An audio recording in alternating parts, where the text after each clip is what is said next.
Okay, I'm very curious about your research because you're researching about new fuels. Maybe you can explain what are the fuels you're researching about? Absolutely. So what we do is we make things like sustainable aviation fuel. And we can make sustainable aviation fuel from steel mill gases, refining off gases, trash, or CO2. So we can refine any carbon dioxide stream, any carbon monoxide stream, and we just use green hydrogen to make that happen. And maybe you can explain a little bit more in detail how this process works. So what do you do with the CO2 or the carbon? What do you do to make a fuel out of it? Absolutely. So first of all, we do fermentation of gases. So we ferment carbon monoxide, hydrogen, and carbon dioxide. And we convert that to ethanol. Now, unlike a conventional fermentation, one, we don't use sugar, and two, what we're doing is we're doing a continuous bioreactor. You're used to a brewery fermentation in a batch process that takes months. This takes seconds. It's just like a refinery.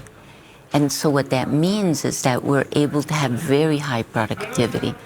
And so the gas comes in, ethanol comes out. Now you cannot fly on ethanol, right? You don't have the energy density with ethanol. So what we do is we convert the ethanol to a hydrocarbon, an isoparaffin, and that is what we put on a plane. And so we've developed that. We launched a company called Lanzatech. We flew a plane from Orlando to Gatwick with Virgin Atlantic, and we're building a 40 million liter per year plant right now in the US.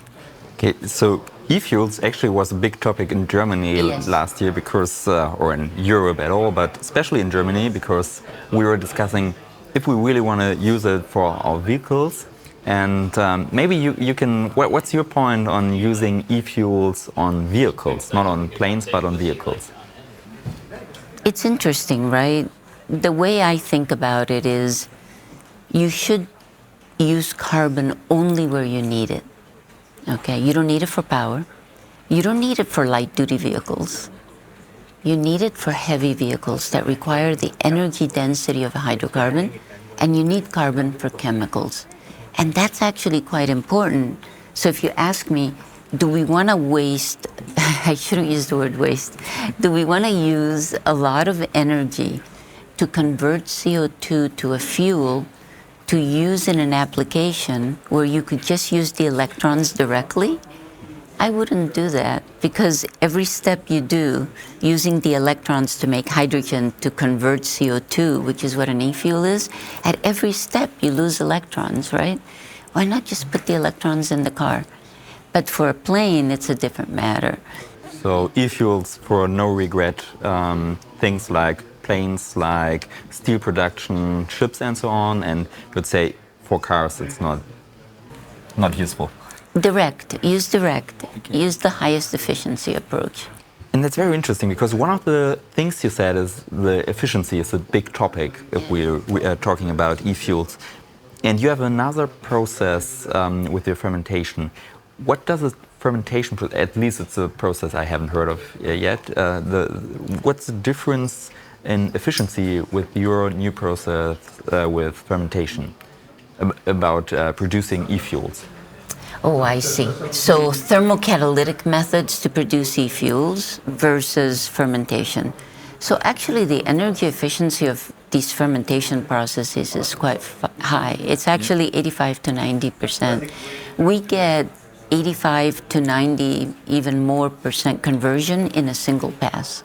So you just put gas in, product out.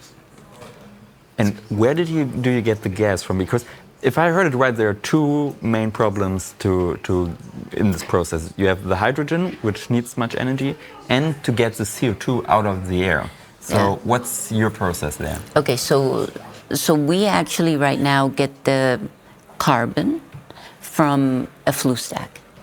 Flue stack? Yeah. So if you've got CO, carbon monoxide, coming out the flue stack, we don't let it go out as carbon dioxide.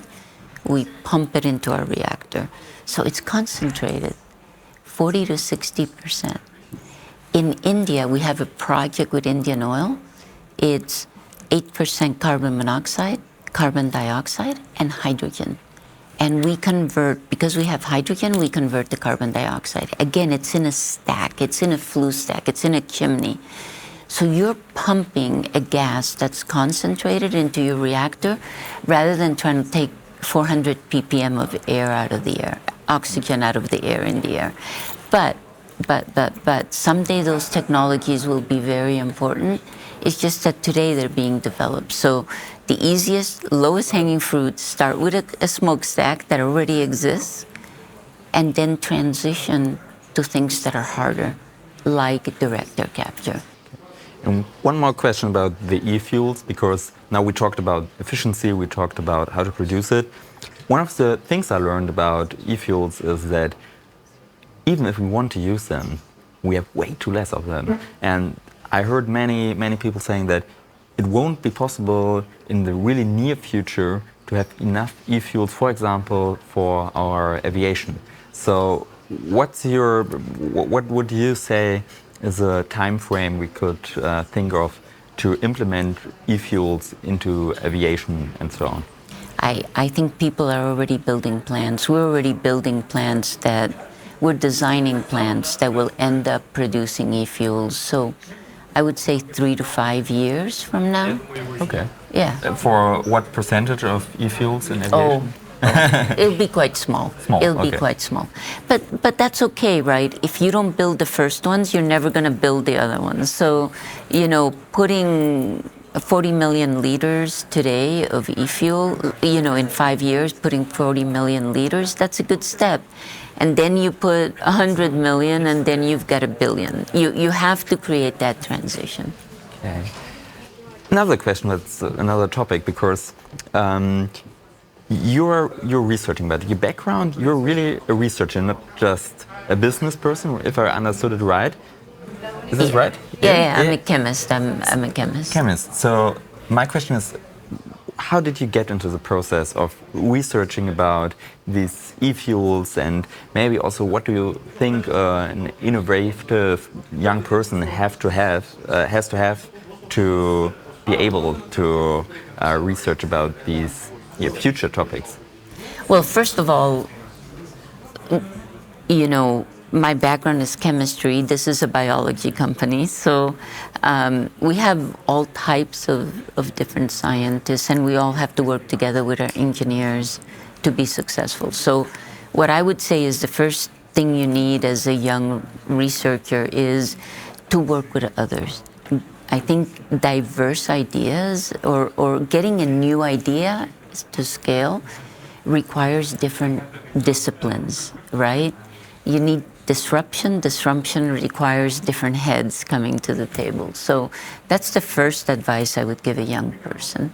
And I would also say it really requires a lot of belief in the idea. This isn't my idea, by the way. I'm not the founder. But you have to believe that you're going to be able to get this done, because everybody will tell you, just like you started, you weren't being negative, but you said other people had been negative on e-fuels, right? Yeah. And everybody will be negative at what you're doing because it's new. And so what you need is to just really believe, really believe, and then keep working at it until you're successful. And you need people who are supporting you, who are not scientists or in the field, to encourage you to be successful. That's what you need. Yeah, okay, so teamwork and never, or be brave enough to start. Yeah.